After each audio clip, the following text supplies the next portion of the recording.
Kasunod ng dumaraming bilang ng aksidenteng kinasasangkutan ng mga driver ng pampasaherong sasakyan, inatasan ng Department of Transportation ang Land Transportation Office at Land Transportation Franchising and Regulatory Board na paigtingin ang inspeksyon sa mga public utility vehicles at higpitan ng polisiya sa pagkuha ng driver's license.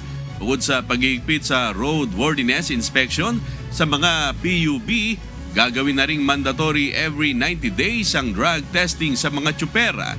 Hanggang 4 na oras na lang din ang dapat na itatagal ng pagmamaneho ng isang driver at kung mas mahaba ay kailangan na may karelyebo na ito. So I'm also asking LTO and LTFRB to fix that. No? From the President himself. Yung driver education natin, kaya mag-problem. Tutuhanin na natin. Again, wala naman tayong kailangan i-reinvent eh. Ginagawa na yan ng ibang bansa eh. Kukopihin mo na lang eh. Pero kailangan, tutuhanin. Wala na yung patulasan. Wala na. Buhay ito eh.